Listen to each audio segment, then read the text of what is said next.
Okay, so let's get started. So hi, everyone. My name is Rafi Shulman, and I'm the co-founder of Olim Advisors. I want to thank you all for joining us tonight.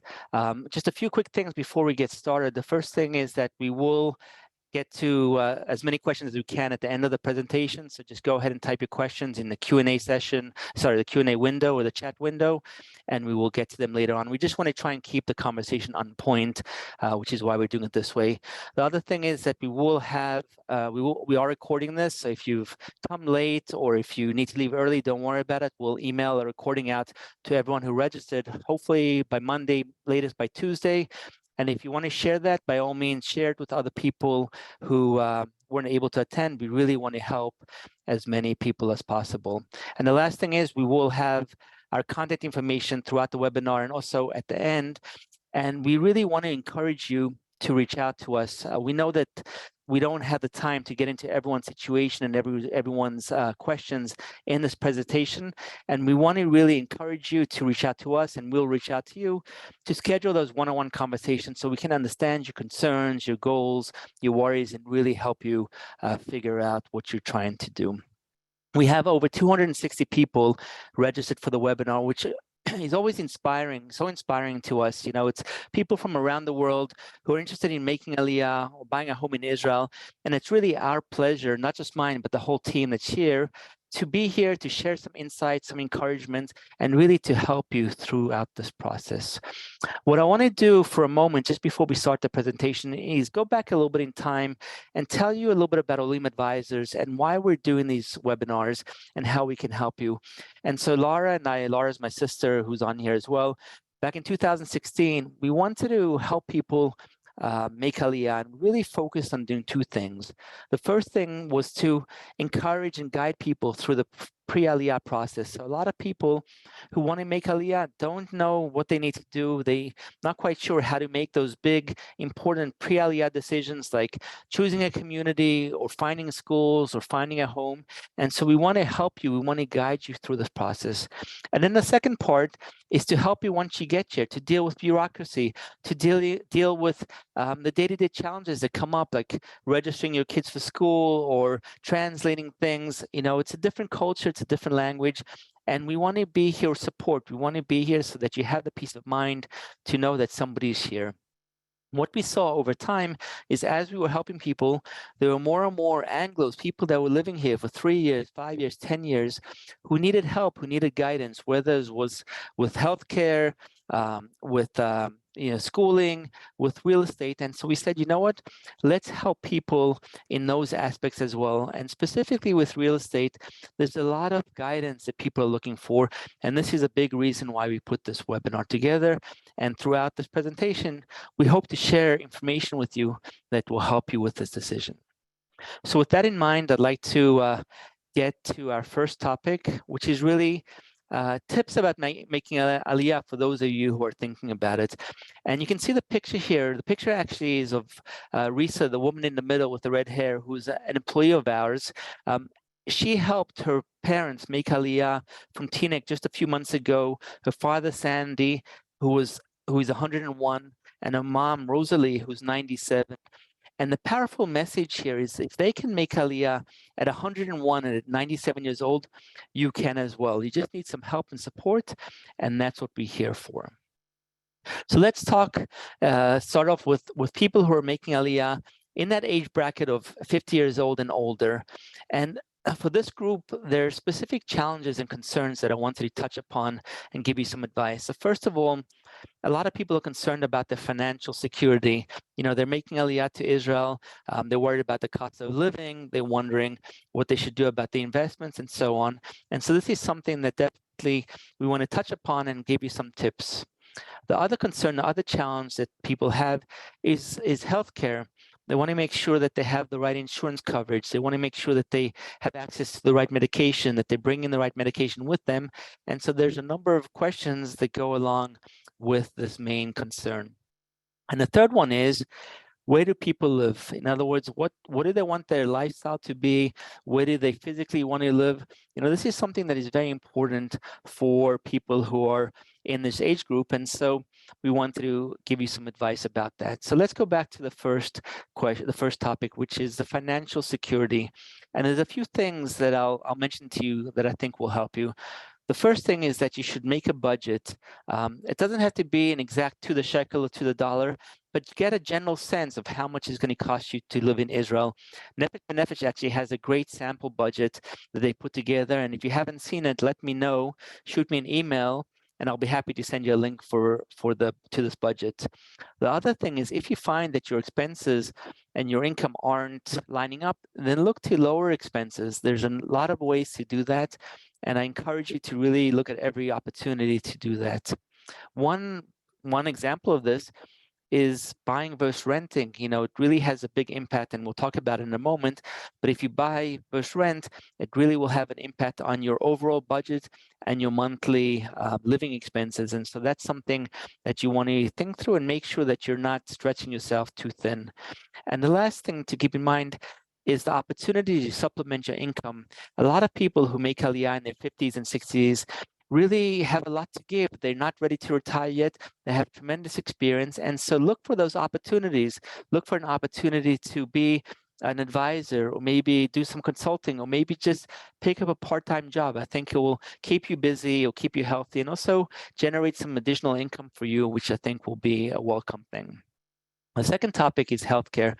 So the first thing is you want to pick the right HMO, or in Hebrew, it's Kupat Cholim.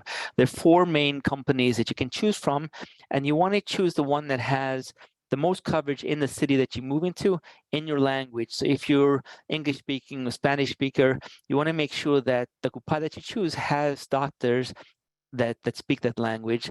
And then once you pick your Kupat Cholim, you want to find doctors, especially if you need specialty doctors. You want to do the research before you've come here. You want to network, speak to doctors, and reach out to doctors that will be able to provide you with the care that you'll need. And then the last thing, when you make Aliyah, keep in mind that it very often takes weeks, sometimes even longer, to make an appointment. So you want to be proactive about this. You want to go ahead and make some appointments ahead of time, so that, God forbid, you're not in an emergency situation and you need to scramble to make that appointment. When it comes to the last point, which is where do you want to live? So there's kind of an exercise that I encourage people to do, which is to close your eyes for a few minutes and try and visualize what you see when you walk out of your door, whether it's your house or your building door. What do you see? Is it a suburban area where there's a lot of open area, a lot of parks and greenery? Or is it more of a urban area, which is more of a city where there's schools and buses and public transportation and stores in every corner? You know, that kind of exercise, I think, really will help you figure out what kind of area you want to live in, and then also take in mind the practical factors. Like, for example, what kind of transportation does the city and community have? Because not all cities have the same level of transportation. So that's something that you want to think about. And if you are going to be working, then you want to make sure that that it's easy for you and quick to access your place of your job. Now, when it comes to families, to parents who are making Aliyah, there are a few things that I wanted to mention to you to keep in mind. First of all, families are coming with older kids. You know, if you go back a few years ago, especially before Corona, people would say that if your children are older than 10 years old, then you should perhaps rethink making Aliyah. These days, there's so many more schools, so many more options, so much more support. And we're seeing more and more families coming with children who are 11, 12, 13, 14 years old. And so that's something that you should be aware of, especially if you have older kids. One thing that can really help you, no matter how old your kids are, is trying to learn Hebrew beforehand. This will be helpful for you as the parents as well as for the kids. And you don't have to be fluent in it, but if you have a basic understanding, whether it's through YouTube, shows or movies or music, or going to websites and reading the news, having a basic understanding of Hebrew will really make the adjustment to acclimation that much easier for you and for your children. The next thing is that you want to have a realistic expectation of schools, especially if you're accustomed to sending your kids to private schools. the schools here are different. It doesn't mean that they're not as good, but it's just a different mindset, a different way of running schools. What I can assure you is that most kids go through schools, they do very well, they end up going to the army or Shurt Leumi, and then they end up finding a job. And as many of you know, Israelis are very successful. So I wouldn't worry about the fact that schools in Israel are different from what you're accustomed to. Just be aware of that, be ready for that. When you do make Aliyah, we do encourage you to be actively involved with your kids and the experience in school. That means reaching out to the teachers, interacting with them, the principals, the guidance counselors. You want to be active in their support. You don't want to be too pushy because people don't necessarily like that. But if you're active and proactive, then you will find that your kids will get the support, will get the attention that they need. And the last point, the last piece of advice is really to be positive. Making Aliyah is a challenging experience. There are some days that are going to be tough, other days are going to be easier. What we have found that really helps people get through this is being positive and saying, you know what, okay, today wasn't such a good day.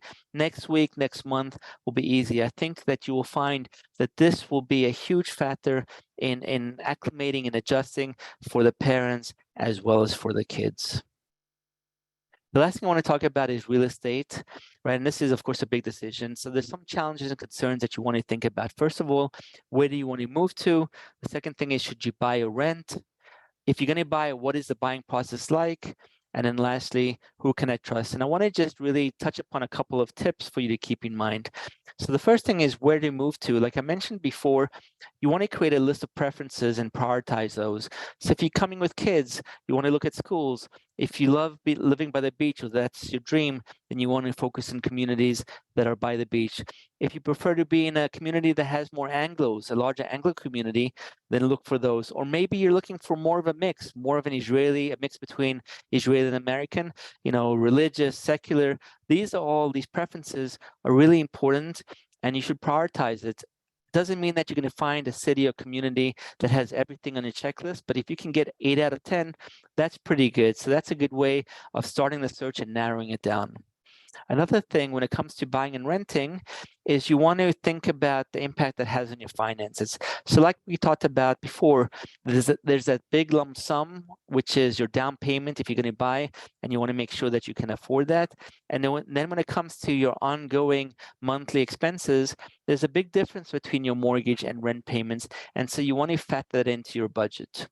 The advantage of renting, of course, it gives you the flexibility. So if you rent for a year, which is what most Olim do, is they'll rent for a year or two, and then they'll look to buy. That gives you the flexibility. But the flip side of that is that if you buy, you have the security. You don't have to worry that the landlord is going to call you up one night and say, hey, I've sold my house, or I've sold my apartment, or there's somebody that's moving in. So these are things to consider as you're thinking about buying versus renting. The next thing about the buying process. So the buying process in Israel is very different from most countries around the world. First of all, there's no central listing. So you as a buyer, there really isn't a very accurate, updated listing that you can go on and find all the listings, or most of the listings in a community. And the same thing applies to the realtors. So that means that you really want to work with a realtor who has their finger on the pulse, who really has a good understanding and awareness of what's being listed, what's coming onto the market, that they're connected with other realtors to make sure that you as a buyer have access to as many properties as possible. The other thing is that you want to move quickly, which means that if you find something that's priced right in a good location, more often than not, it's going to sell quickly. So you want to have your ducks in order. That means that you want to be pre-approved for a mortgage if you are going to get a mortgage. You want to have your account set up if you're going to transfer money and exchange money. You want to have a real estate lawyer lined up so that you can really move quickly when you find something that you like. And then the last thing to consider is, or to be aware of, is that there are a lot of opportunities to buy on paper, which means that these are projects, opportunities that haven't been built yet. A lot of people take advantage of those. There are many benefits to doing that. So it's something that you should factor in. And then the last thing is, who can you trust? And in Israel, there are a lot of people who are involved in real estate, and so you really want to do the due diligence. You want to make sure that you're working with the right people, whether it's the realtors, the mortgage brokers, the bankers, the real estate lawyers, the developers, and you want to get recommendations. You want to get recommendations from people on this panel. You want to get recommendations from your friend or family. You want to work with people who, are honest, who really bend over backwards to make sure that you're being taken care of. And last but not least, you also want to work with bank guaranteed developers. So this gives you some additional security. So a lot of things to keep in mind. Again, we're just touching, this is just the tip of the iceberg, but it will give you some food for thought. The last thing is I just want to mention to you that there's, we offer a number of other resources. So we have a Facebook group, a WhatsApp group. We have different tips for Olim, for people wanting to buy. So just reach out to me, send me a WhatsApp, send me an email, and I'll be happy to share with you. Okay, so with that, I'm going to hand it over to Dion. Dion, you're up talking about the process of buying a home in Israel. Thank you, Rafi. And ladies and gentlemen, thank you so much for taking the time to spend the next hour or so with us. The idea behind the panel is basically to maybe part over a little bit of information which may assist you moving further down the road. Most of us, if not all of us, are Olim. We've been through this before. And we've made the mistakes, and hopefully our mistakes will not be transferred onto you.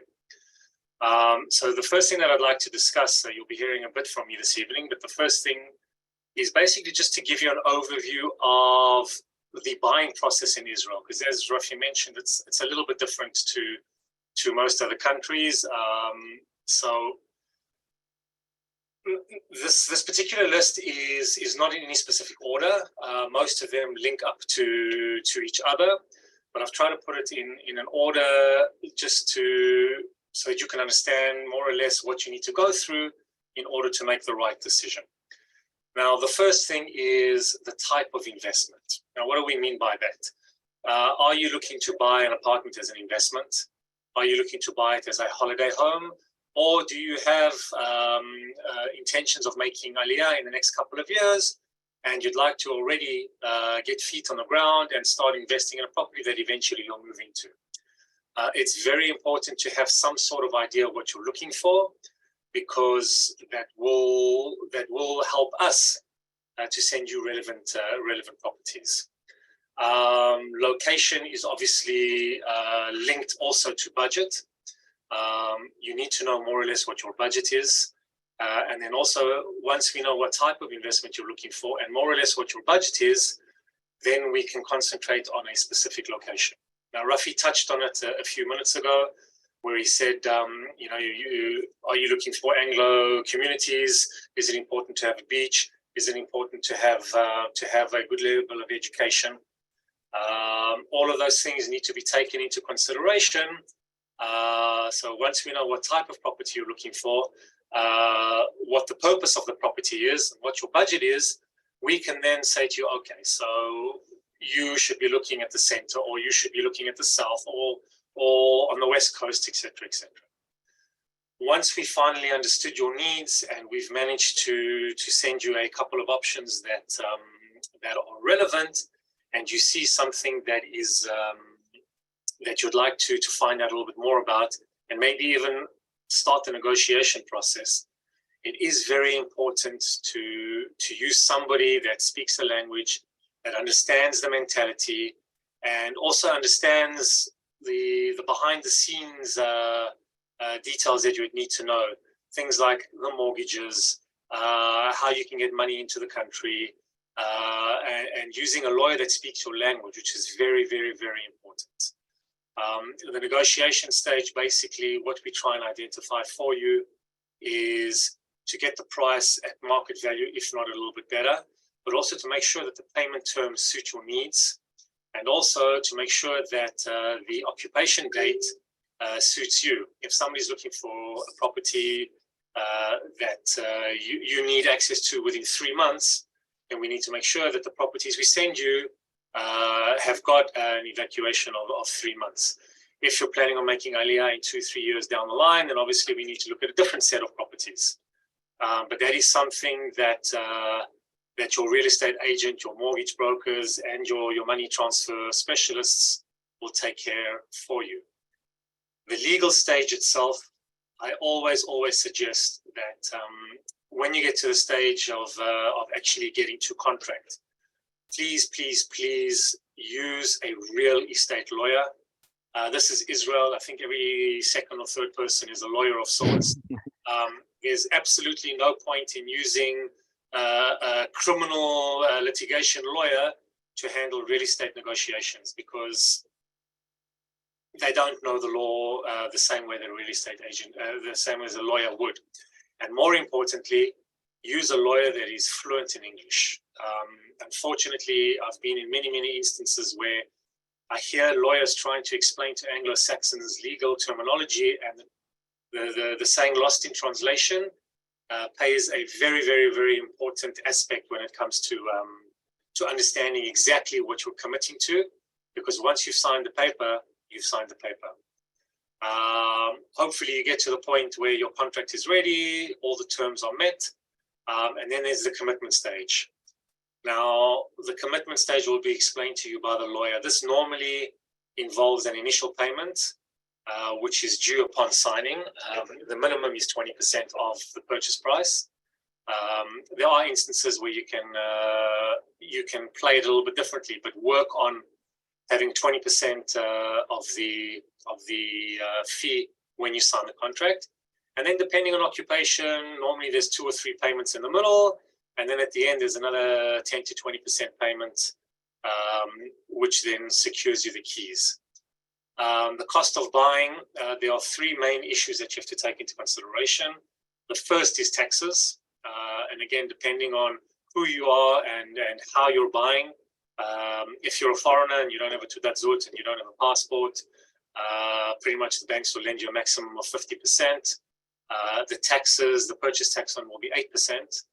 But if you're an Israeli with a Taudat Zut, there's a staggered stage of taxation. Your lawyer will explain to you that in more detail.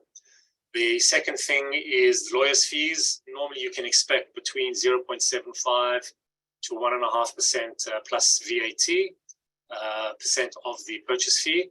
Again, everybody is different.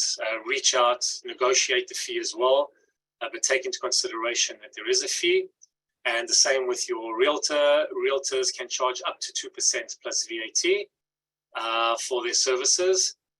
And also take into consideration that the fees that you're paying here are fees for the initial process.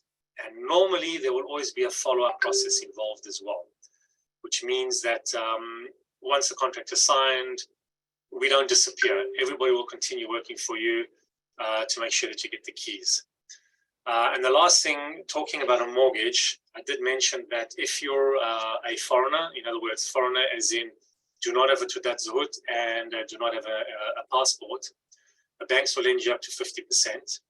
There are opportunities to use external financial institutes where you can basically organize a little bit more as well.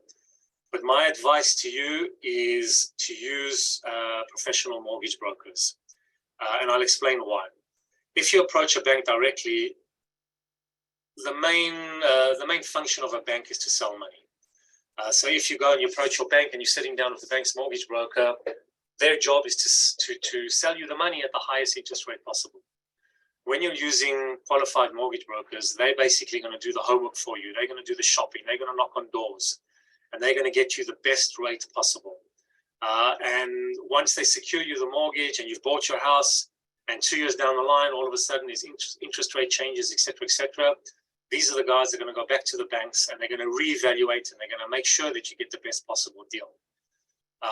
So please do use your mortgage brokers. Once again, English speakers always an advantage, but I do think that there's a huge advantage in using your brokers to make sure that you get the best available rates and also save yourselves a couple of 100,000 shekels in the long run.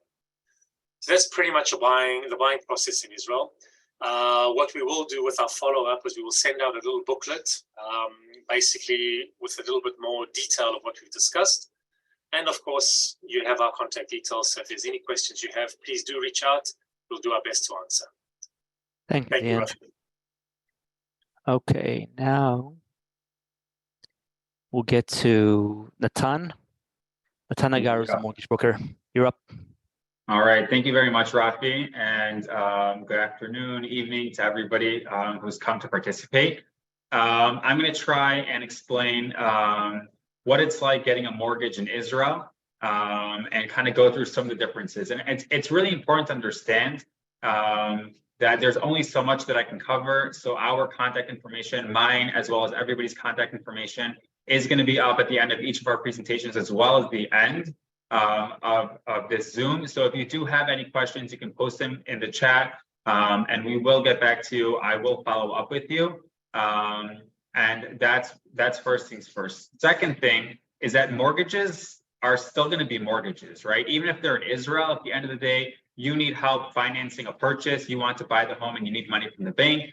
The bank's giving you a very large amount of money. And so they're going to use your home as collateral. And that's what a mortgage is, whether you're in the States, whether you're in the UK, etc. That's generally what it looks like. However, here in Israel, the devil is in the details. And there are quite a few differences, which we're going to jump into right now. So let's just base ourselves off of the 30-year fixed rate mortgage, which is the most classic mortgage coming from the States. And here in Israel, as opposed to a 30-year fixed rate mortgage, you can first of all get a variable rate mortgage. It can vary on a monthly basis every year, 2 years, 2.5 years, 5 years, 7 years. You have a ton of options. But not only that, you can also index your mortgage to Israeli CPI, to inflation. And what that effectively means is that if you have inflation at 5%, or for example, in the States right now, it's at 4.93, then, and you take out 100,000 and it's indexed to, let's say, Israeli inflation at 5%, after 1 year, you're going to now owe 105,000 shekels. That's going to be your new principal. And so it's important, obviously, when you're going to index it, that you're paying it down so that you're not just accruing more and more. There are advantages to it. It's important not to just write it off as is. Another difference is duration. We're not just looking at 30-year fixed rates. You can go with 27 years. You can go 20 years. You can go 13 years. You can go with any other number that you want. And that's also something that allows for a lot of flexibility, in addition to the fact that you can put your mortgage in dollars and or in euros, right? So if you're working from, outside the country and you want a little bit more stability, and or you feel like you have a good idea of what's going on with the Forex markets, then you can do that. And probably most of all, you can mix and match, right? So we're not just talking about a mortgage with one term loan. We're talking about basically a recipe of subloans, which you can mix and match to tailor to your specific needs. That's probably one of the bigger differences between US and Israeli mortgages. And we're going to get into another difference right now. If we just switch slides, which is the LTV, right? LTV stands for loan to value. And what that effectively means is that if you're buying at, let's say, $1 million, and the bank gives you 60% LTV, that means that they're going to finance 600,000. If it's 70% LTV, then it's going to be 700,000. Basically, it's a percentage of the value of your home. Unlike in the States and other places around the world, here in Israel, generally speaking, you're going to get a maximum of 75%. Dion is 100% on point when he mentioned that you can go to non-banking lenders, and the absolute max that you can get is up to 90% financing. But that does need to be dealt with on a case-by-case basis. Generally, if you're buying your first property, then you can get up to 75% if you guys are Israelis, 50% if you don't have Israeli citizenship, and if one of you has Israeli citizenship and the other one doesn't, then it averages out in the middle at 62.5%. If you're getting multiple properties, from your second, third, fourth property onward, as well as non-citizens, then we're looking at 50%. So that's probably the second difference. And the third difference is income. So income here in Israel, you need to show income of around 1/3, right? 34 to 39%, and it depends on banks. And sometimes you can get 40%. But by and large, you have to look at around 1/3 income. And the way that you calculate income is you take your net income after taxes, right? And that can be from a whole horde of places, paychecks, rents, whatever it is. You have to deduct your gross expenses. Okay, so any monthly payment that you're making every single month, be it a loan, or anything else, then that needs to get deducted. And what you're left with, you take 34 to 39% of that, and that's how you calculate your maximum monthly payment for your mortgage. Moving on to the next slide, what we're also looking at, because in Israel you can get a mortgage that's very flexible, we're also looking at a mortgage which has monthly payments that can change, okay? And that obviously provides both a lot of opportunity, but it takes approaching your mortgage in a much more prudent fashion. You need to have stability. Number one, you need to figure out how much you're actually going to take for your mortgage, right? You have to make sure that you're budgeting properly. You don't want to overshoot it because whatever you're taking out, you have to pay interest on. On the other hand, you don't want to get too little because mortgages are by and large the cheapest loans out on the market. And the other thing is the monthly payments. Monthly payments change over time. And as a result, it's important to understand that your mortgage is 30 years, and you need to get from A to Z by going through all the steps of life, and curveballs do happen. So that is another difference. And if we just quickly go through the next two slides, we're going to see that it's really important to run your own internal simulations, taking into account both the prime rate as well as the two indices which are generally most important, namely Israeli CPI and also the Builders Index. And if we just finish it off, like I already mentioned, you have a lot of flexibility, right? So we're talking about, 85, potentially even 90% LTV. We're talking about business mortgages. If you want to have your business take out a mortgage, a foreign LLC, they can take out a mortgage. Retirees with pensions can also get out take out mortgages. And like I mentioned, you can get a larger LTV if you have spouses where one of the two is an Israeli citizen. That basically just about wraps things up. It's important to reach out before you go shopping because you need to go shopping when you know what your budget is. And it's important to understand that it's pretty complicated if it's your first time. And like Dion said, it really does help to work with somebody who knows how to work through all the details. I do mortgages all over Israel. And if you want to reach out, feel free to ask Rafi to put us in touch, and I'd love to help you. Any questions that you have, you can put in the chat, and here is my contact info. Great, thank you so much, Natan. Okay, now we're up to Avram Levinsky, the real estate lawyer. Avram, you're up.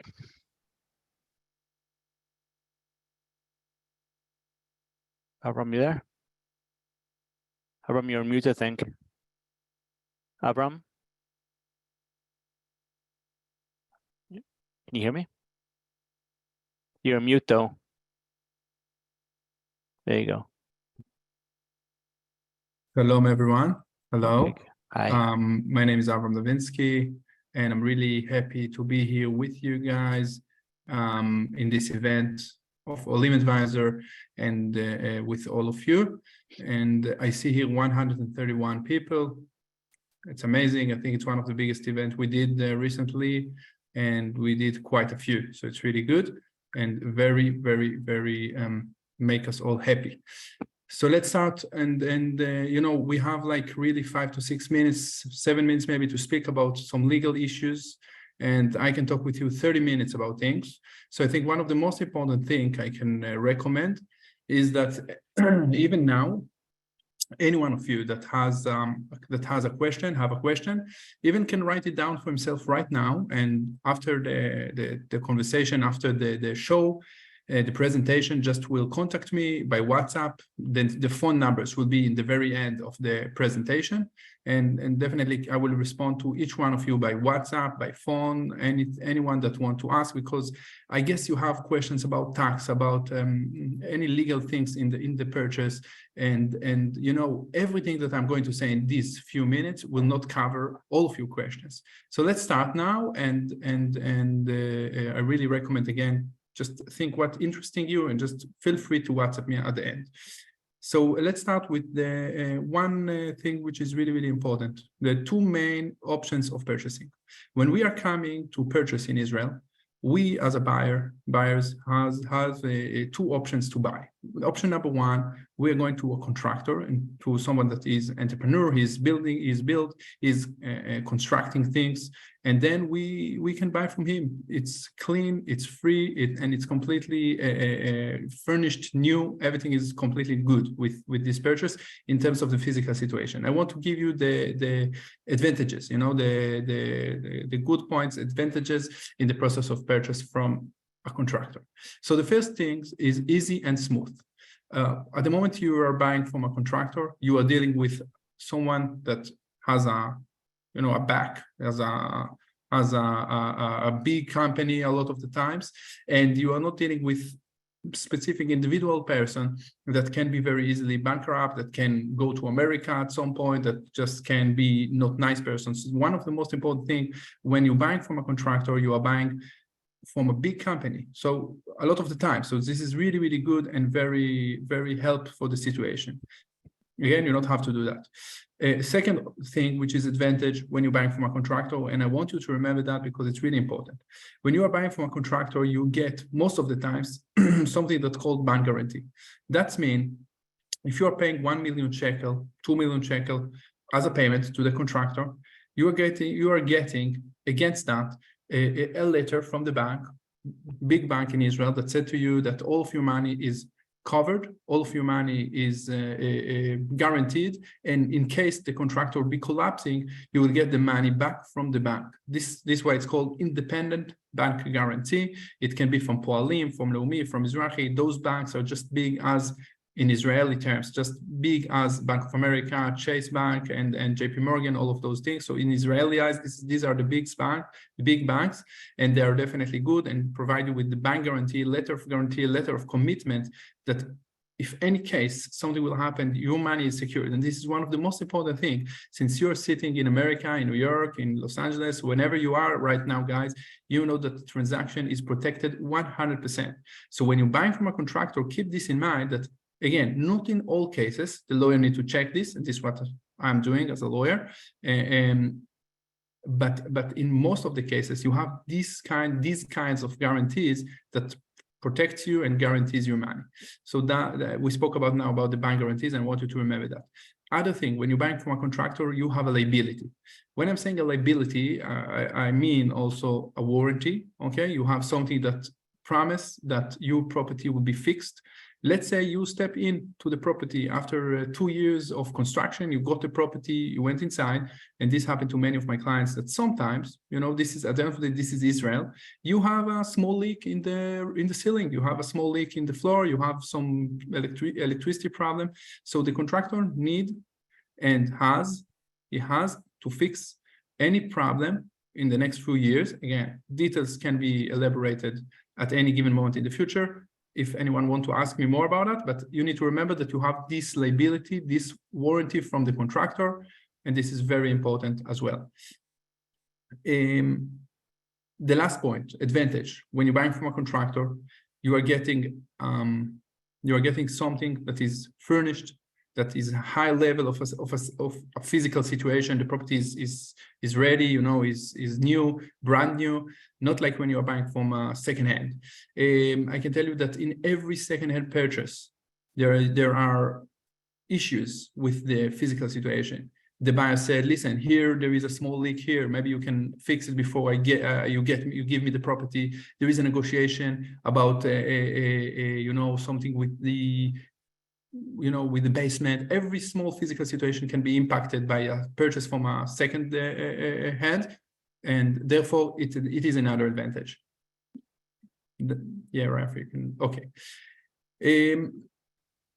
So we spoke about first hand, second hand. I want to speak with you guys about the tax in the process. Again, I'm sure you have many questions, and I will tell you very, very briefly about tax in Israel when you're buying a property. So in Israel, we have two kinds of taxes, mainly two kinds of taxes when you are buying or selling a property. One is a purchase tax, acquisition tax. When you purchase a property, you need to pay specific amount to the Israeli state as an acquisition tax. Doesn't matter if the price is not a fixed price, but the price is as a percentage from the property. Again, if you are resident abroad, you're living there, you have 8%, let's say, just as an example, mainly 8% purchase tax. But again, as all of this webinar is dedicated for new Olim, you need to know, and I'm jumping to the 4th point, as a new Ole, you have a very, very good relief for the purchase tax. Because the Israeli state is a Zionistic state, we want people to come here, Jewish people to come all over the world. So you have a specific and unique relief that neither me nor anyone from this webinar have, because we are not doing Aliyah. And even if we did in the past. So as a new Olim, all of you have, and I want you to remember that, a very unique and additional relief for purchase tax. Can save a lot of money, and this is really important. Going back again, purchase tax, we spoke that you have a 8% typically, but because you're new Olim, you have a relief. I want you to remember. Another kind of tax is land betterment tax. What is land betterment tax? Is about the gain when you sell a property. So we are not going to elaborate about that right now.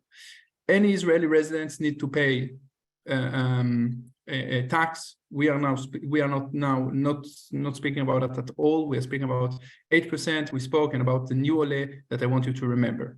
The main relief, I want you to remember, the main relief for you can be as a new Olim. This is number one, and can be as a first property. That also, if you have no property in Israel and you are going to live here, we can also use this relief. Therefore, you have those two reliefs to be discussed in the future with your lawyer. You can move on.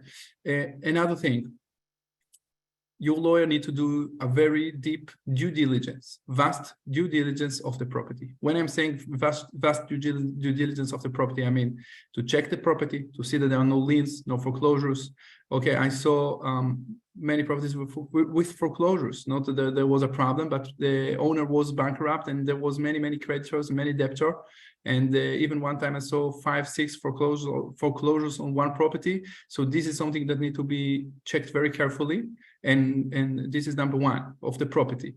After that, also vast due diligence of the seller need to be made. You need to see if the seller is credible, what is his credibility, if he can sell to you the property, who is the seller, if the seller is really the owner of the rights. So all of those things the lawyer need to do. And the lawyers, for you guys, need to do a lot more than Israeli. This is maybe what I want to finish the presentation to explain. Your lawyer need to be, and I saw Dion spoke before about the lawyer in Israel. So it's really important to understand that the lawyer need to be your person, your contact person, your trust person. Your lawyer need to pay for you the taxes. You know, your lawyer need to hold for you the money. You need to have someone that you have 100% trust. I'm saying it doesn't matter if you use me, for sure I'll be happy to assist you as I'm doing to everyone, but you need to have someone that you trust 100%. He needs to tell you, he need to tell you what the times of the transaction, if you need to pay tax now, and he need to take you hand by hand, step by step, until you get the possession. Okay. You can move ahead, Rafi. Okay, so I will finish. I will say to you all good luck. Feel free to ask me any question. And I wanted to tell you that if you want to keep something in your mind, please keep those three things. Before you sign a contract, have the money in Israel. Don't sign a contract without money in Israel. Very important. Have a pre-approval with Natan for your mortgage, and have a lawyer in Israel that can help you and assist you through the process. Thank you all, and it's a pleasure to be here with you guys tonight. Thank you, Abraham. Okay, Eytan, you're up. Eytan works for IsraTransfer, the company that transfers money to Israel from abroad. Thank you, everyone. Thank you, Rafi, for putting this together. My name is Eytan Bennett. I work at IsraTransfer. IsraTransfer converts and transfers funds, and we do it at a much faster, cheaper, and easier way than the banks. What do I mean by that? Usually the banks are double or triple what the IsraTransfer fee is, and they don't really provide any customer service to help you along the way. Why am I saying this? Because bringing money over to Israel is not such a simple thing. You always need to show documentation on the source of the funds. You need to explain the reason for the transfer, and there's a lot that goes into this. And a lot of people, when they do it through the banks, they get stuck. There's no one really to help them, and it ends up costing them a lot more money. So IsraTransfer was actually founded by two British Olim in 1998. We've converted billions of shekels. And this is what we do. We convert funds for all reasons, not just for property purchases, but mostly for property purchases. So it could be, you could be bringing over savings from making Aliyah. You could be still working in America and getting your salary there while living here, and you need those shekels. So at IsraTransfer, we convert and transfer the funds at a much faster and easier way than the banks. It's actually funny because I was, just today I was getting an X-ray for my finger at Milchedet, which is one of the hospitals here. And, the secretary is yelling at people, and basically customer service doesn't really exist in Israel. So one of the advantages with us is that you could talk to us all the time. We'll always be polite, and we'll help you through the process. How does it work? We do require a face-to-face meeting with everyone. You need to come with 2 photo IDs, fill out some paperwork, and this will open your account. Once your account's open, you can send us the funds, and then you decide when you want to actually convert them to shekel, and then transfer them out. Another big advantage of using us is that the money doesn't even have to go into your bank, meaning if you're purchasing a property and you need to make a bank check or you need to send it directly to the seller, we could do that for you. We have an online portal, and you do everything through the online portal. This is how it's all done. The minimum to convert with us is $5,000. Okay. Normally it's actually $10,000, but for Olim advisors, it's we brought it down to $5,000. The one thing I'll say is that I will ask everyone to contact me afterwards, because especially with transferring money, every scenario is very, very unique. What do I mean by that? Is that you need to have documents to show the source of the funds for the money that you're converting.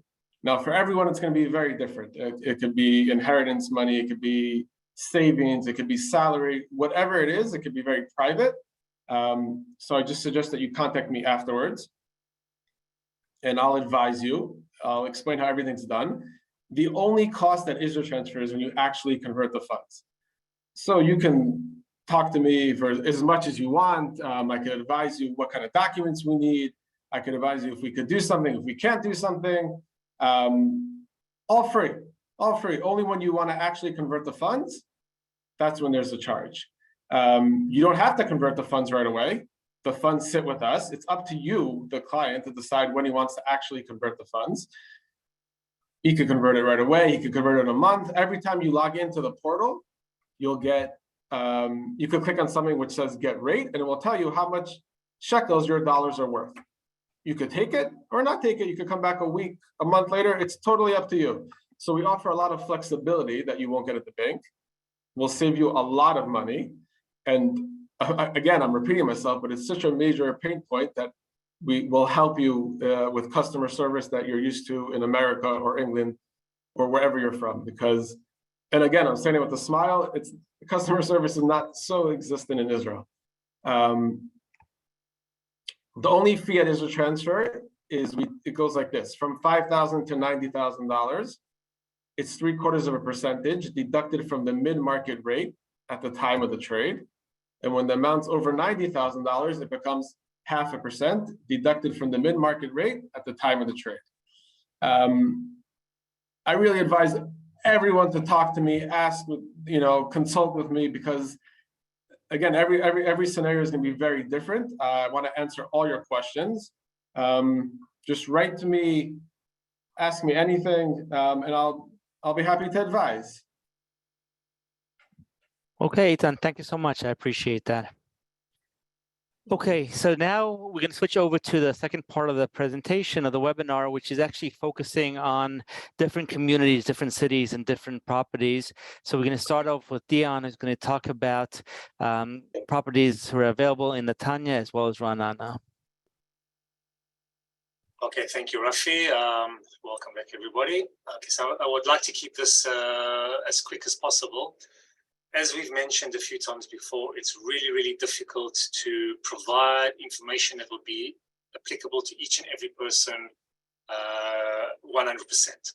So what I'm going to do is just give you a general overview of a couple of things, focusing mainly on buying off plan, which will give you an idea. And anybody that would like to find out a little bit more, please contact me personally, and we'll work on you directly on a one-on-one basis. So in Netanya, second line to the sea, there's a project which is on Sishkin Street. It's literally a 3-minute walk.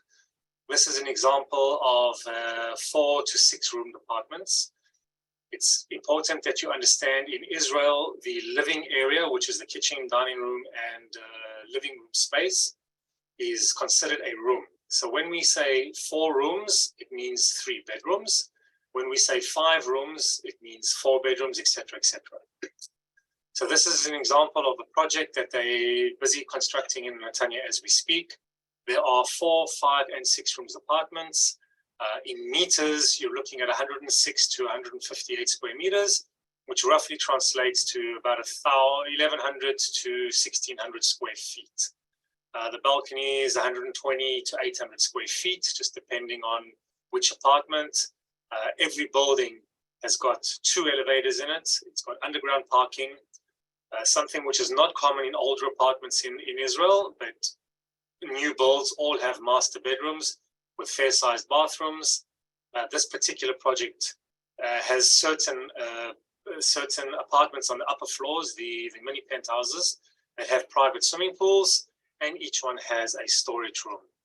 And if you're looking at the prices, the standard 4-roomed apartments on the 10th floor are roughly 2,950,000. As you go up each floor, it's about an additional 30,000 shekels. The mini penthouses with the swimming pools go up to 8.5 million. So that just gives you an example of something that is a few minutes walk to the beach, a brand new build from the builder. And as Abraham explained as well, it comes with all the guarantees that the builders have to give you. If you're looking at buying something that is constructed already, roughly 20 years old, been renovated in the last 5 years, this is an example. This is in Poleg, which is also a 5-minute walk to the beach. 4.5 rooms, so you have 3.5 bedrooms. So roughly 1,000 square meters built, 90 square meter balcony. The building has an elevator, 1 parking spot, but not underground. This is an external parking. It's located on the 2nd floor. It has a master bedroom, so we forgot the word master there. As I said, it was renovated 7 years ago. And this particular apartment was sold as is with all the furniture that you see, or is for sale. Roughly, the asking price here is 3,180,000, which is not far off the market price at the moment. Translated, I think that would work out to about $800,000. So that's an example of something that is currently ready and can be bought and moved into immediately. This is an area MIM, Brigger Towers, which is 30-second walk to the beach. From every window that you have over here, you have direct views of the sea. This is a 4-room apartment, 3 bedrooms. Originally, it had 4 bedrooms. But they took away one of the bedrooms to make the living room a little bit bigger. It's about 1,600 square feet with a 250 square foot balcony, 158 square meters, 25 square meter balcony. Because it has more than 7 floors, as soon as you go over the 7 floors, then you have to have 2 elevators per building. So there are 2 elevators in this particular project. This apartment has 2 parking spaces underground, situated on the 8th floor. There's a huge master bedroom and a very, very large bathroom, completely renovated and also fully furnished. All the furnishings that you see in the pictures comes with the apartment. The building itself has a covered swimming pool, it has a gym, and it also has a synagogue. And this is on the market for 6,950,000 shekels. So this just gives an example of 3 different properties in area in Netanya. One on plan, one I would say a little bit older, under the $1 million mark, and then something that's considered higher end which is roughly translated to about $1.4 million. So that is some ideas of what you can get in Netanya. Now we move on to Raanana. Raanana is more of an Anglo-Saxon city. Don't need to explain too much about that. Those of you who have been to Israel or know Israel will understand that there's a very large English-speaking community in Raanana. So it's an easier, softer landing. So the first thing I'm showing here is a property that is still being developed. Although this is closer to completion, they're expecting to hand over the apartments here in roughly 6 months. This is a 4-roomed apartment, 3 bedrooms. It's 93 square meters, about 1,000 square feet built. It has a 80 square foot balcony, 8 square meter balcony, 4 rooms, as I said. It has 2 bathrooms. It has a master bathroom as well, a master bedroom. It has 1 external parking spot, and it has an elevator. And this is currently on the market for 2.8 million shekels. So that is something, an idea of an off-plan an apartment. This particular apartment is going through the Tama process. There's a rejuvenation of buildings that is going on throughout Israel, where they take an older building and they basically reinforce it. They add on balconies, security rooms, elevators, parking spaces, etc., etc. So this apartment, once it is completed, will be a 6-room apartment. They are adding on the mamad, the security room, which will become a 5th bedroom. It will have 2 bathrooms and a master bathroom. So there'll be 3 bathrooms in total, 1,600 square feet approximately, 120 square foot balcony, 1 elevator. It has a covered parking and a storage room. This can be purchased central Raanana for 3.295 million shekels. And this particular project is got about another year until they hand over the keys. The apartment currently is livable, the 5-room apartment, but in order to enjoy the balcony and the extra room and all of that, you'd have to wait about another year. So that's an example of buying something which is currently under construction. And then we have another project in Raanana, another apartment. This is an apartment that is ready. The project was completed a year ago. There are already tenants in the apartment. It's currently rented. It's a 4-room apartment. It has a master bathroom and a family bathroom, roughly 1,200 square foot in size, 150 square foot balcony, has an elevator and a covered parking spot as well. So this is something that's ready. You can bring your suitcases and move in tomorrow. Also running at 3.3 million shekels to purchase. So this just gives you a couple of ideas of a property off plan on paper, something that's undergoing construction, and something that's moving ready in the 2 cities. Obviously, please reach out to us. Let us understand your needs. Let us understand your wants. And from there, then we can basically send you more specific and more detailed properties that suit your needs. Great. Thank you, Dion. Thank you, Now Rafi. we're moving on to Rob, the realtor in Ramat Beit Shemesh. Thank you, Rafi, and welcome to everybody. Happy to speak to you for a few minutes, just to give you a brief overview of buying and renting in Israel, Ramat Beit Shemesh. And of course, we'll go through a few properties, but time doesn't allow to get into a lot of detail, so please be in touch. So a few things, in terms of when you're thinking of coming here to buy or to rent, expect a bumpy ride. Anybody who's gone through the process of buying or even renting knows that it's not simple. As was stated earlier, there's no MLS, so people can't really navigate the system so easily on their own. There's also a trust component, of course, being sure that you're working with the right professionals, ones who really look out for your needs and make sure that it's a very honest and transparent operation. Unfortunately, there are some unsavory characters in the industry, as with many industries all over the world. And so, as Rafi said earlier, looking for references from friends, from family, from Olim advisors and others is definitely a way to go about it. Don't wait for perfect. If you wait for perfect, you'll be homeless. If it's good enough, grab it. And in terms of purchases especially, don't expect prices to fall anytime soon. It's very important that people understand in the current interest rate environment, so some people are sitting on the sidelines waiting for rates to come down. But when the rates come down, the prices will likely go up because there'll be more sellers who are willing to move, and the demand will go up as well. And as much as they build and as quickly as they build, the demand for people to own a piece of the rock to be in Eretz Yisrael has not subsided at all. And we really feel that with real estate in general, that there's never really a good time to buy. It's always too expensive.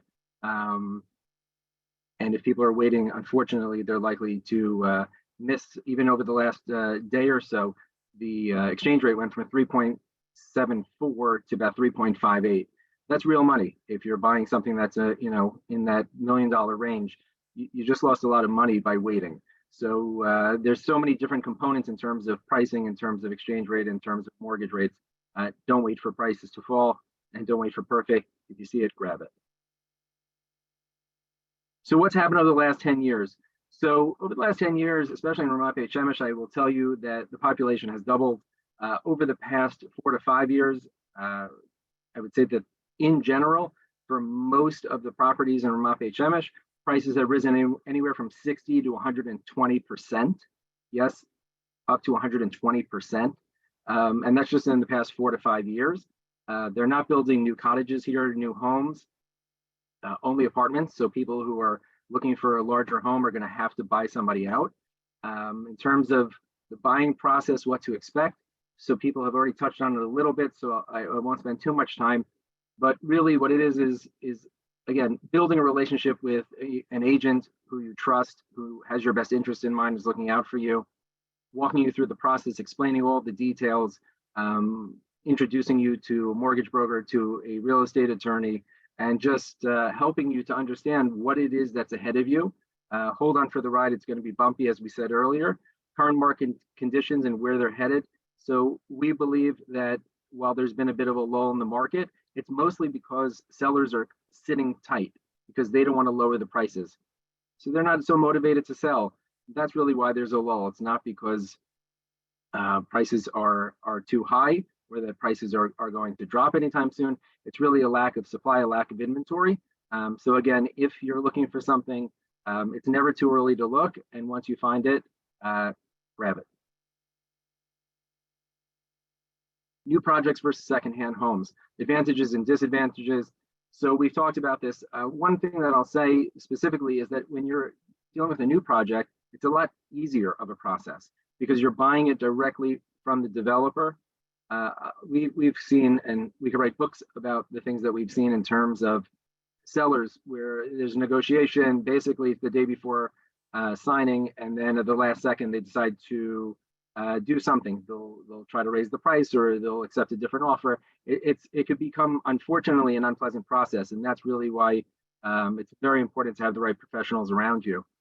So what I would say is that it's a bit of a smoother process to buy on paper a new project from the developer. At the same point in time, if it's not what you're looking for, then that's not so helpful.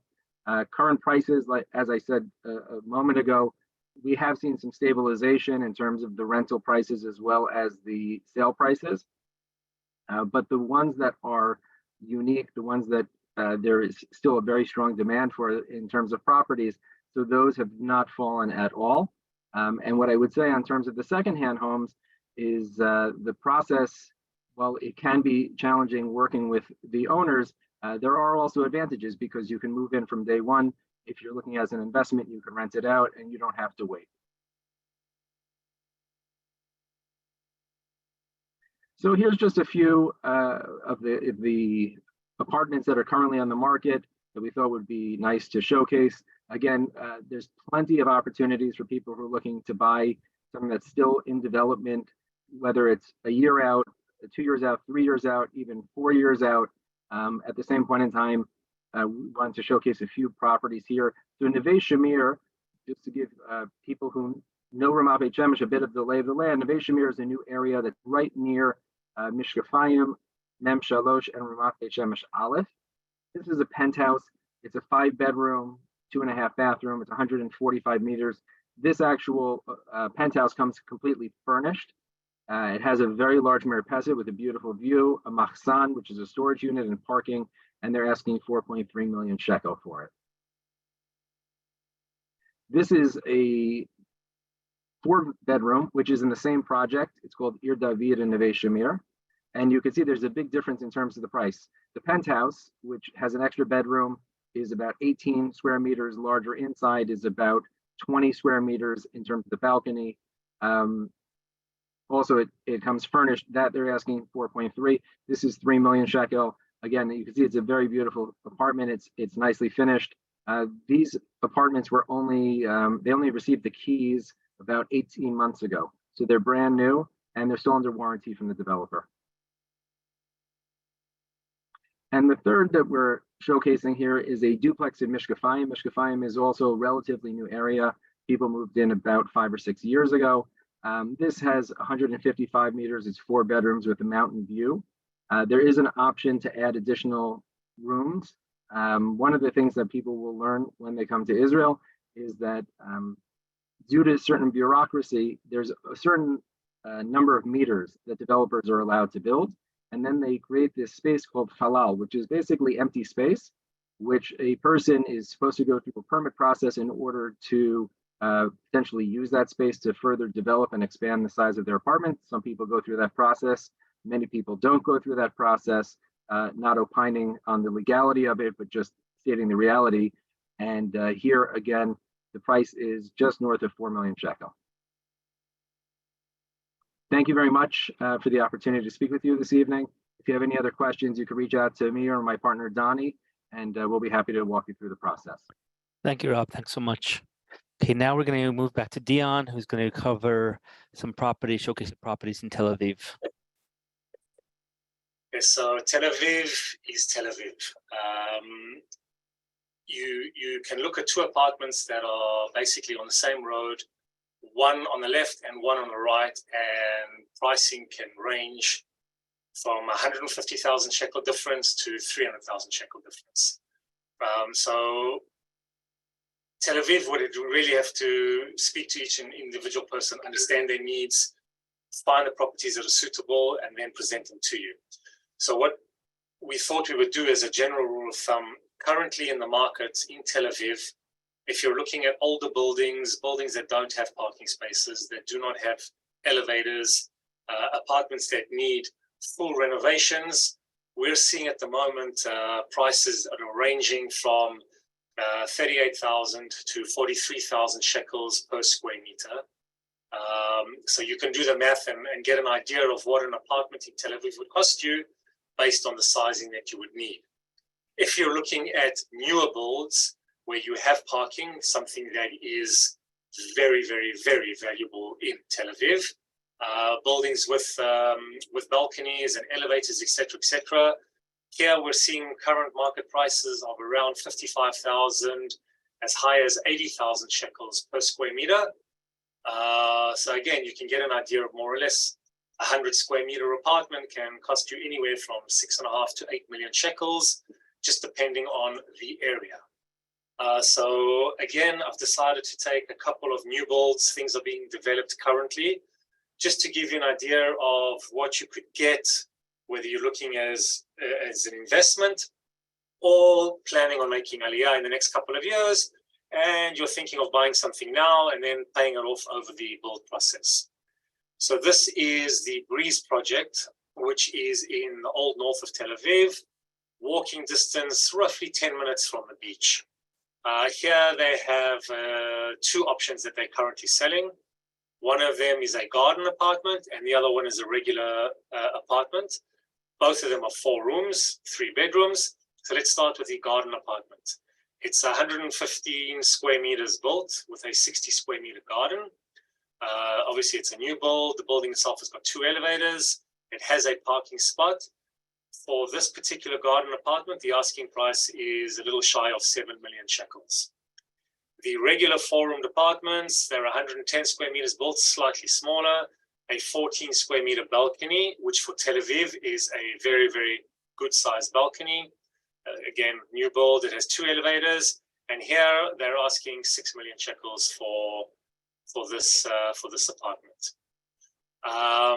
Now, if you move slightly outside of Tel Aviv, I chose to show you this property just to give you an example of the difference in pricing in central Tel Aviv and then literally 2 minutes outside of the Tel Aviv border.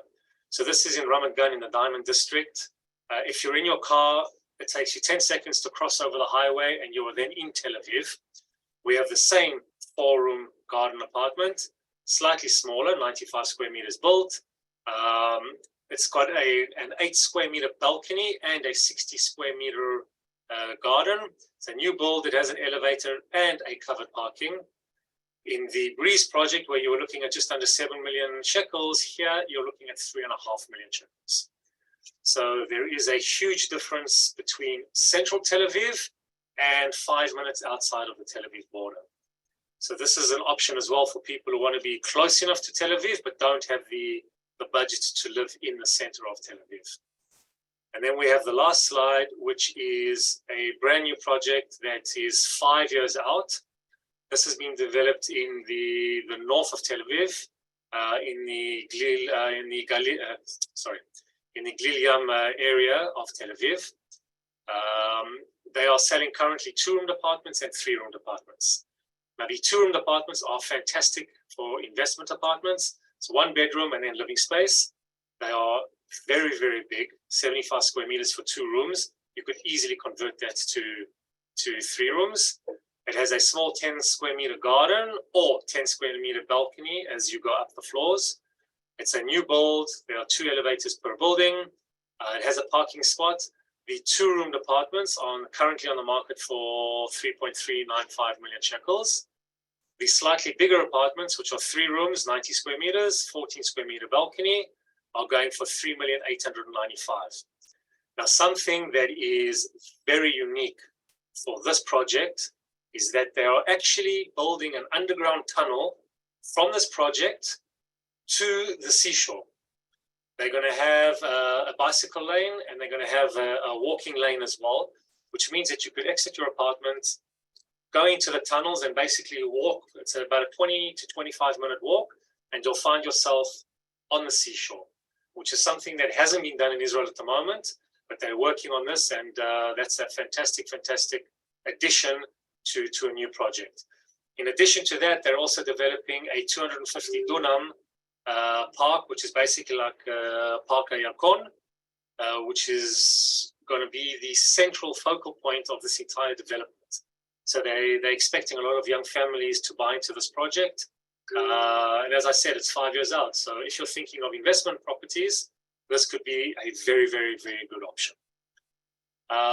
Thank you very much for listening. I know it's been long. Hopefully the panel has passed on some information that you can use. And of course, we're all available to you. All of our details are there. Any questions, please reach out and we'll do our best to contact you. Thank you, Dion. We have a couple more Munich cities, Jerusalem, of course, and then Nahariya, and then we're going to get to Q&A. So stick tight. Stay with us. All right, Ariel, you're up. Thank you. Thank you to everyone who joined. I see that a large proportion of the attendees have stayed with us. So I want to thank everyone who spoke before me for keeping everyone interested. My name's Ariel Moreski. I'm the broker owner of Remax Vision in Jerusalem. So let's talk a little bit about some Jerusalem real estate trends. So Jerusalem is a very popular city. We have a very young community. Therefore, it grows very fast.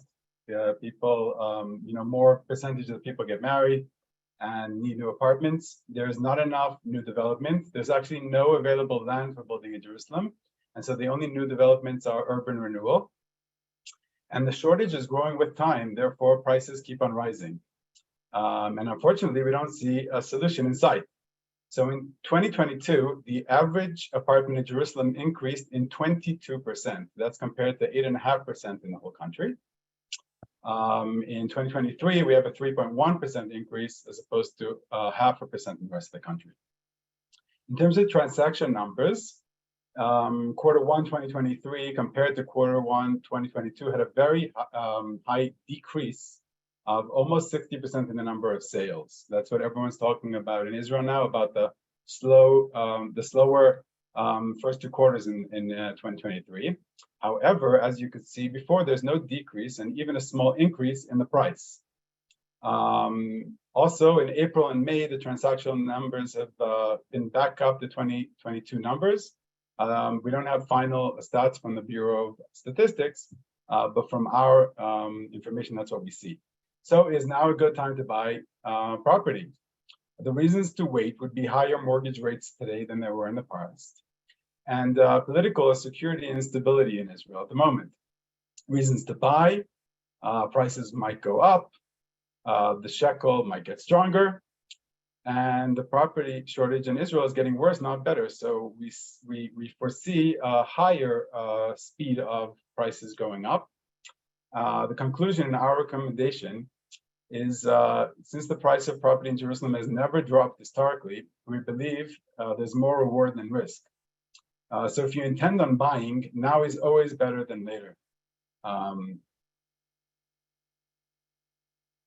Okay, do you need to be in Israel in order to buy property? Yes and no. In order to sign a contract, you have to be in Israel, or alternatively, have a lawyer in Israel with a general POA to sign on your behalf. However, to start the process, you don't need to be in Israel. All of our listings, as of most agencies in Jerusalem, are online. We have virtual tours. You can go to the website and you can actually walk through the property from the comfort of your home. You can see the property from all angles. You can walk through the rooms, and you can even measure if your beds fit into the room. So what's your first step? Okay, so we live in an era of too much information and not too little. We have hundreds of properties on our website. And as of an hour ago, there are 3,304 apartments for sale, only secondhand in Jerusalem. Jerusalem is also the only city in Israel which has sort of an MLS. I say sort of an MLS because it's opt-in. You don't have to list your properties on the MLS, but most properties in Israel are. Therefore, any one of the agents in the city has access, or I should say any one of the agents who are on the MLS have access to all the properties in the city. So your first step should be to find an agent that you trust. Each of our 36 agents specialize in a focused area of Jerusalem, where they know everything about the area. They know every transaction, they know everything for sale, they know everything that was sold. So our collective knowledge in the office allows us to give our clients an expert insight into every area of the city. Almost all of our agents are Anglo-Olim or second-generation Olim. So we understand where you're coming from, and we have a vast experience in helping people make Aliyah. If you go onto our website and check out our team page, you're pretty likely to already know someone on our team. Okay, so where in Jerusalem should you buy? And that really depends on you. You're interested in new build or classic, because there's certain areas that don't have new builds. If you're talking about German colony, almost all the transactions are classic old homes. Which community do you want to belong to? Depending on your religious status, age, do you have any friends or family you want to be close to? Will you have a car, or will you use public transportation? If you don't have a car, you want to be closer to the center, since the public transportation is not ready yet in Jerusalem. Are you buying to visit, to move, or to invest? The time of when you move to Israel is very significant, because if you're only thinking of moving 5 to 10 years down the line, we have a number of neighborhoods that have a lot of urban renewal projects that you could buy for a good price today, and 5 to 10 years down the line, you'd be making a very good return on your investment and moving into a neighborhood which has all been renewed and looks really good. We do more transactions than any other agency in the city. On the right, you can see a map. Anything in yellow is a property that we sold in 2022. Everything on red is something that we have listing right now.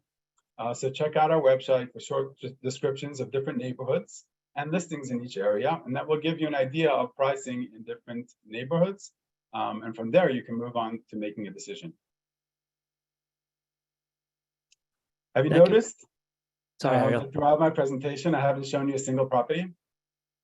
That's because of Remax Vision, we don't believe in selling you property. We want to get to know you, Ariel, go ahead. understand your needs and preferences. Once we have a better understanding of what you're looking for, we'll find a property for you and not just try and sell you one of our properties. We look forward to meeting you at our offices on Central Street, on Emek Rafaim in Jerusalem, or visit our website. Thank you so much for joining. Thank you, Ariel. Okay, now we're going to move on to the last city, which is Nahariya, and the beautiful community neighborhood of Achziv. We actually have, we've been working with a developer there, and it's a really special community, special development. So what makes Achziv special? First of all, for anyone that's been up to Achziv, you know how beautiful the beach is, and the community, the project matches that beauty. It was started to be built about 5-6 years ago. And it's being built by one company with one architect who's really planning out the whole community, from the buildings to the homes to the commercial center. So it has a very unique, very peaceful look to it. It's a 3 to 4 minute walk from the beach, so you can get out of your apartment and you're on the beach in a matter of a few minutes. And probably most importantly, you can buy apartments there for as low as 2 million shekel. And there just aren't that many areas in Israel on the beach, new communities that start at that price point. So where is Nahariya? Where's Achziv? So on the map, it's up north, and people say, oh, it's all the way up north. And it is up north, but what a lot of people don't realize is actually it's very accessible by car. It's an hour and a half, 2 hours from Tel Aviv. I live near Modi'in, and when we drive up there, our family bought a home there, apartment there a couple of years ago, and so we go up and use it pretty frequently. It's an hour and 45 minutes, 2 hours from Modi'in by car, 2.5 hours by train. So it is up north, but it's very easily accessible from the main cities throughout Israel. And once you get to Nahariya, it's just about a 5-minute drive or 15-minute bus ride from the center of town to get to the neighborhood of Achziv. So this is an aerial shot of the development. You can see there how close it is to the beach. You can see the green area in front between the buildings and the sea. That's the Achziv natural preserve, the Shmuat Teva, and that's going to remain that way. It's legally protected. No one can build in that area. So it really gives you a sense of, how open it is and peaceful. It's 16 acres, so it's a pretty big project. Initially, the developer Electra was planning on building 29 buildings and about 750 apartments. They've since added 7 more buildings to the plan and about 250 apartments. So when everything's said and done, over the next few years, there'll be a total of 37 buildings and about 1,000 apartments. Just to give you an idea of the project now. So this is the 3rd phase of development. There's 6 new buildings that are being built. Each building has 9 floors. There are 32 apartments per building, and so a total of 192 apartments are being built. There are about 50 that are left. The other ones have been sold already. It's comprised of 4 and 5 bedroom apartments. The 5-bedroom ones are the ones that are facing the front. You can see if you look at the rendering, the 4-bedroom ones are the one on the wings. What's really unique about this is that all of the apartments from the 3rd floor and up will have a view of the sea. The ones on the ground floor and the 1st floor, there'll be villas that will be built in front of it. But once you go up to, in essence, the 2nd floor all the way up to the 9th floor, you will have views from the main 5-bedroom apartments that are facing the ocean, as well as from the 4-bedroom ones, the 4-rooms ones, on the wing.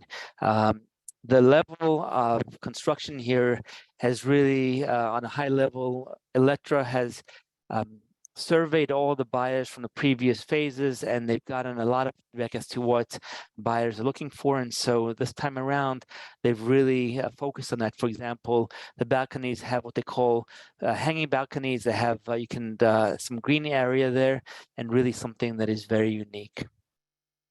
This is an aerial view, so you can get a sense. The top part of this picture is the ocean.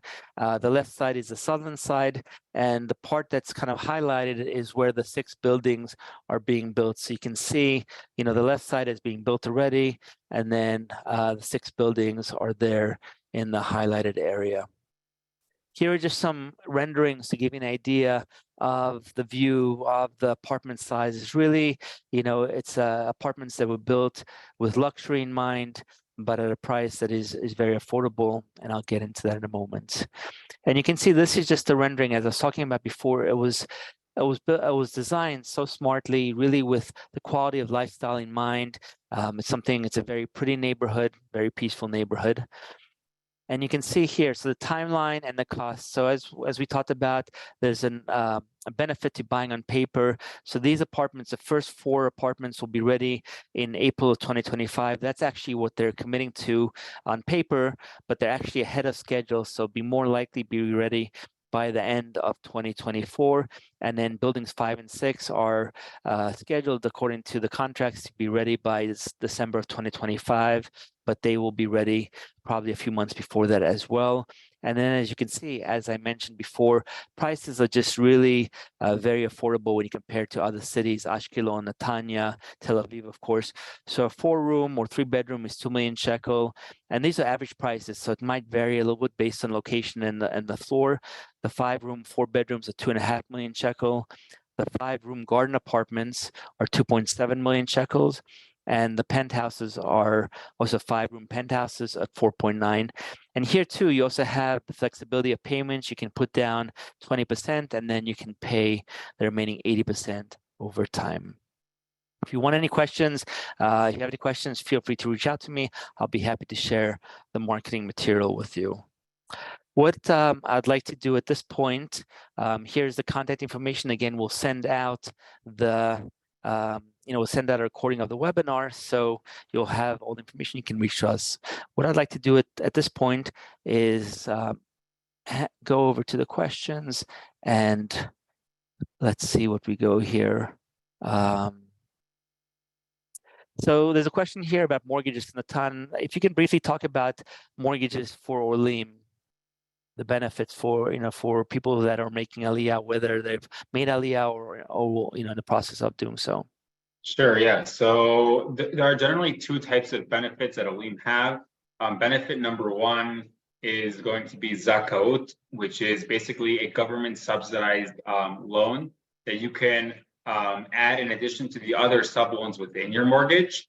And the second type of benefit is something that Avram touched on, and if you want to expound upon that, then you can, which is basically the tax benefit. Generally speaking, from my experience, from like 4.5 million shekels and northward, that starts to become the preferred tax benefit as opposed to the regular Israeli tax benefit. But Avram can go into more detail if it's necessary. Okay, thank you.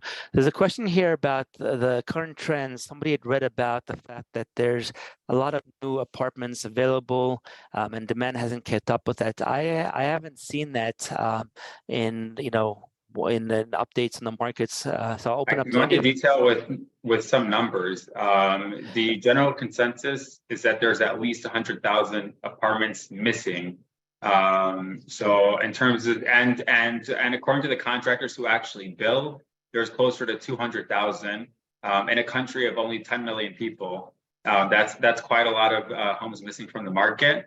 And so in terms of supply is pretty constrained. And in terms of demand, all the people who are waiting on the sidelines because rates are relatively high, they're all going to bottleneck once rates start going down. Okay. Rob, there's a question here about the purchase tax for Olim. We said that the current purchase tax is 8%. Can you just go over the purchase tax, the savings that Olim have, and how it applies before they make Aliyah as well as after?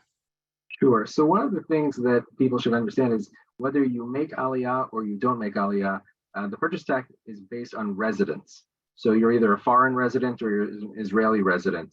That's one of the things to keep in mind. If somebody were to come and they didn't make Aliyah officially, but they were a resident, meaning they lived here full time. It wasn't something that they were just coming for a short trip and then leaving. They could get the Israeli rate, so to speak. There's an Israeli resident rate on the first property, and then there's an Olah benefit or Olah benefit. Unless somebody's buying 2 properties, so they'll probably only use their Israeli resident benefit because it's cheaper to buy it that way than it is secondarily.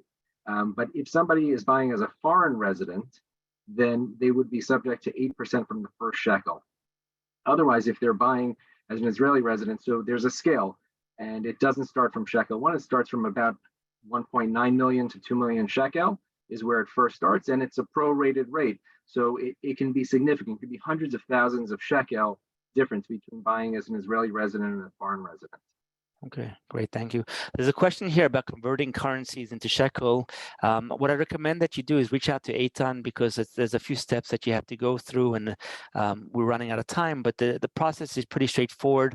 I have my account with IsraTransfer, and we refer our clients to them, and it's really pretty streamlined. So I'd recommend that you reach out to the company for more information. Ariel, there's a question here about the average size apartment in Katamon. If in the price range of about 4 to 5.5 million shekel, what size apartment could they get for that price, for that budget? In Katamon's a big area, and it depends which area in Katamon. If we're referring to old Katamon, prices are up to about 45 to 55,000 shekels a meter. So a 4 million shekel will buy us about 90 meters. But if we go a little bit further, another few minutes walk towards the Katamonim area, 4 million shekels could already buy your garden apartment, 5 bedrooms, 120 to 130 meters. It's worth looking at both areas, because even the Katamonim have become very Anglo. Now I live in the Katamonim, and almost most of the neighbors in our building are English speaking. Great, thank you. Okay, let's see here. So there's a question about Achziv and the community there. So the community right now is kind of broken down into two. There's young couples that have moved there with little kids, and then it's more geared to people who are retired. It's a combination between people who are living there full time and people who are investing in properties there. What's interesting with Achziv is that the developer Electra is going to build the development out in a few more phases, and each phase that they start and build will raise the prices. So a lot of investors feel that it's still relatively early to get into. And what's interesting about Nahariya and Achziv is that it's becoming more and more of a destination for people who want to retire, for Anglos. The community is mostly secular, but there is a shul there, there is an eruv, and there are a fair number of religious people that live there. And I think the number of Anglos will continue to grow as people hear about the community and as they look to move to and live near the beach. Let's just go through here. People are asking for contact information. So again, we will send out the recording, and we will, have everything. Everyone will have the contact information. What I'd like to do just before we end, just quickly, is just put up the poll, the survey that we did at the beginning of the presentation. We just want to get a sense of what topics are interesting to you, and so we can follow up with you and make sure that we answer your questions. So if you can just take a quick moment here, I'm going to bring up the poll, and just if you can fill that, and then we will share everyone's contact information one more time, and then be done. So if you're still on, and if you haven't answered it already at the beginning, if you can just take a moment and answer the questions, we'd appreciate it.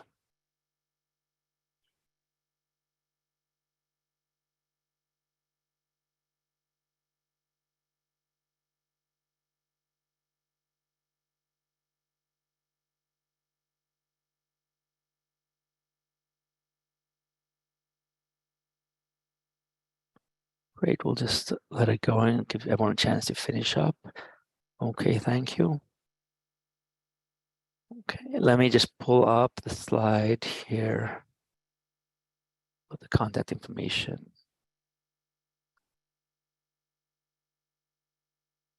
Actually, I think I might have closed it already. Anyways, I apologize for that. I think I closed out the presentation, but I want to thank you all for joining us. I want to thank all the presenters. These are individuals and companies that we've carefully selected. We believe that they have the right mindset and the right experience to help Olim and help Anglos. And I want to thank each one of you for joining us tonight.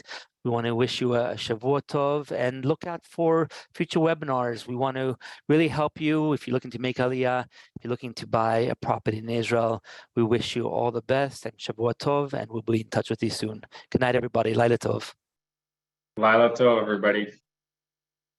Thank you, everyone.